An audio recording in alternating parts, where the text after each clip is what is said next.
One day cricket చూసే వాళ్ళకు ఇది మరో ప్రపంచ పోరులా ఉంటుంది.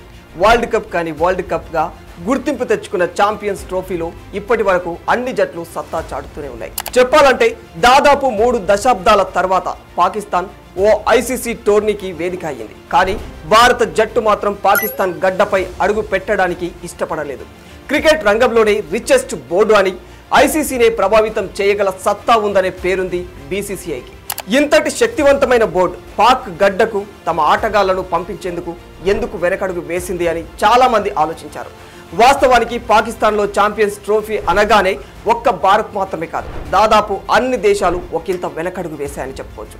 ఇక భారత్ ఏదైతే జరుగుతుంది అని ఊహించిందో అంతలోని ఆ ప్రమాదం జరిగిపోయింది. పాకిస్తాన్లోని ఓ ఇంటర్నేషనల్ క్రికెట్ స్టేడియానికి సమీపంలో బాంబు బ్లాస్ట్ జరిగింది.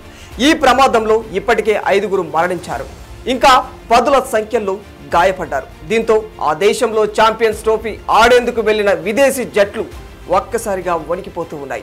వాస్తవానికి పాకిస్తాన్లో టోర్నమెంట్ ఏర్పాటు చేస్తే బ్లాస్టింగ్స్ జరిగే ప్రమాదాలు ఉన్నాయని భారత్ ముందు నుంచే మొర్రో మొత్తుకుంది. అందుకే అక్కడికి భారత్ జట్టు రాదని ఖచ్చితంగా తేల్చి చెప్పేసింది. దీంతో భారత్ ఆందోళనలను పరిగణలోకి తీసుకుని చేసేదేమీ లేక చివరికి పీసీబీ టోర్నమెంట్ కోసం హైబ్రిడ్ మోడల్కు అంగీకరించింది. ఇందులో భాగంగానే దుబాయ్ వేదికగా టీమిండియా మ్యాచ్లు నిర్వహించేలా ప్లాన్ చేసింది. ఈ క్రమంలోనే ఛాంపియన్స్ ట్రోఫీకి ఆతిథ్యం ఇచ్చిన పాక్ ఓపెనింగ్ మ్యాచ్లోనే జనాలకు జలకిచ్చింది. అయితే పాక్ న్యూజిలాండ్ మ్యాచ్ టైంలో టాస్ గెలిచిన పాక్ న్యూజిలాండ్ను బ్యాటింగ్కు ఆహ్వానించింది. దీంతో బ్యాటింగ్కు దిగుదామని ప్రత్యర్థి జట్టు ఓపెనర్లు ప్యాడ్స్ కట్టుకోవడం, హెల్మెట్స్ సరిచేసుకోవడంలో బిజీగా ఉన్నారు. ఓవైపు స్టేడియంలో కివీస్ ఆటగాళ్ల ఆటను చూసేందుకు ఆడియన్స్ ఉర్రు తలుగుతూ ఉన్నారు. అప్పుడే ఉన్నట్టుండి ఒక్కసారిగా గాల్లో కొన్ని విమానాలు ప్రత్యక్షమయ్యాయి. ఇలా విమానాలు ఒక్కసారిగా గాల్లో ఎగరడం, భారీ శబ్దం రావడంతో కివీస్ ఆటగాళ్లు సహా మైదానంలోని ప్రేక్షకులు కూడా ఏం జరుగుతుందో తెలియక బిత్తరపోయారు. ఈ ఒక్క దృశ్యం కరాచీ స్టేడియంలో ఉన్న ప్రతి ఒక్కరిని ఉలిక్కి పడేలా చేసింది. సొంత ఆడియన్స్ కూడా గజ్జున వణికిపోయారు. కాసేపు అక్కడ ఏం జరుగుతుందో ఎవ్వరికీ అర్థం కాలేదు. అసలు ఇలా విమానాలు ఎక్కడి నుంచి వచ్చాయి, మేము ఉంటామా, ఇక మా పని అయిపోయినట్టేనా అనే భయం అక్కడున్న ఆడియన్స్, ఆటగాళ్లు అనే తేడా లేకుండా అందరి కళ్ళల్లో కనిపించింది. కానీ వాస్తవానికి అవి ఛాంపియన్స్ ట్రోఫీ ఆరంభం నేపథ్యంలో సెలబ్రేషన్స్ లో భాగంగా రంగుల్ని చిమ్ముకుంటూ వెళ్ళిపోయాయి. ఇక్కడ మనం మాట్లాడుకోవాల్సిన విషయం ఏమిటంటే, గాల్లో విమానాలు రావడం వల్ల, హఠాత్తుగా పెద్ద సౌండ్స్ వినిపించడం వల్ల స్టేడియంలో ఉన్నవారు భయపడలేరు. పాక్ దేశపు అభద్రతా భావం వల్ల భయపడ్డారు. తాలిబాన్లు, టెర్రరిస్టుల అటాక్లతో అక్కడ నిత్యం జరిగే మారణ హోమాల వల్ల భయపడ్డారు.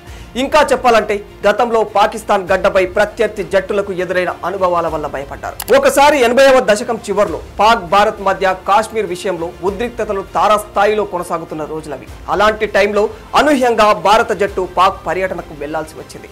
1989 నుంచి 1990 మధ్యలో జరిగిన సీజన్లో కృష్ణమాచారి శ్రీకాంత్ నేతృత్వంలో భారత జట్టు 4 టెస్టులు 3 వన్డేలు ఆడేందుకు పాక్కు వెళ్ళింది. ఈ టూరులో అన్ని టెస్టులు కూడా డ్రాగా ముగిశాయి.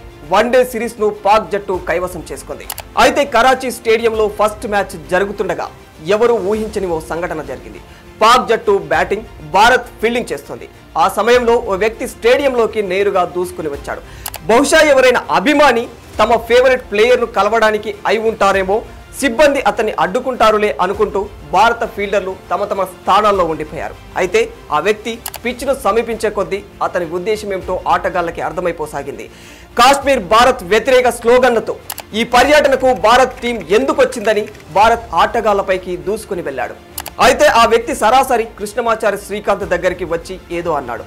అంతే, ఇద్దరు ఒకరి గల్లా ఒకరు పట్టుకొని ఒకరి మీద ఒకరు పిడిగుద్దులు గుప్పించుకున్నారు. ఈ క్రమంలోనే శ్రీకాంత్ షర్ట్ కూడా చినిగిపోయింది. ఇంతలో అంపైర్లు జోక్యం చేసుకుని అతన్ని అడ్డగించి మైదానం నుంచి లాక్కుని వెళ్ళిపోయారు.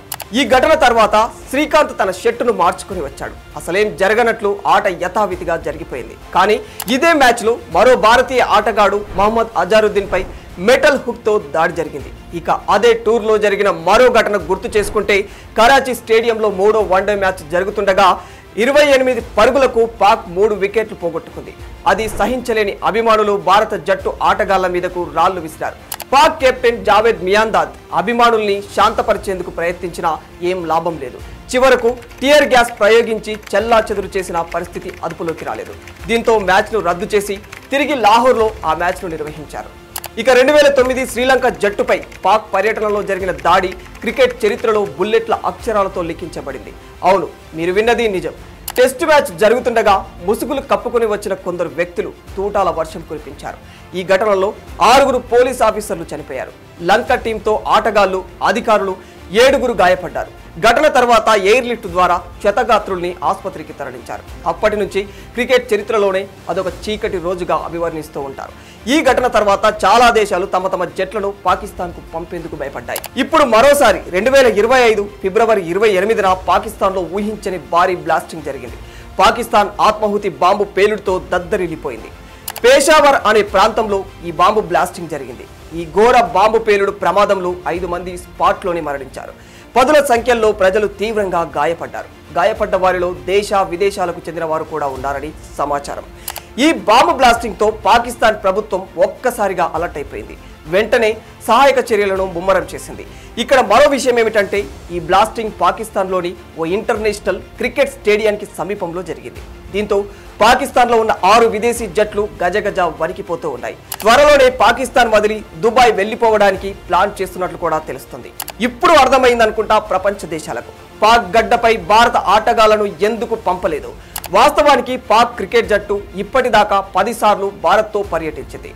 1989 ఘటనలు పాక్ గడ్డపై భారత్కు మానని గాయాలుగా మిగిలిపోయాయి. ఆ ఘటనల తర్వాత కూడా భారత జట్టు 3 సార్లు పాక్ పర్యటనకు వెళ్ళింది. కానీ మునుపటిలా పరిస్థితులు లేవిప్పుడు. ఆర్టికల్ 370 రద్దు తర్వాత పాక్తో భారత్కు దౌత్యపరమైన సంబంధాలు పూర్తిగా క్షీణించిపోయినట్లే తెలుస్తుంది. పైగా ఇమ్రాన్ ఖాన్ అరెస్టు తర్వాత రాజకీయంగానూ పాక్లో సంక్షోభం ఏర్పడింది. ఒకవైపు ఉగ్ర దాడులు, ఇంకోవైపు అనుమానాస్పద రీతిలో ఉగ్ర నేతలు హతమవుతుండడం, ఇవన్నీ కూడా తీవ్ర చర్చనీయాంశంగా మారిపోయాయి.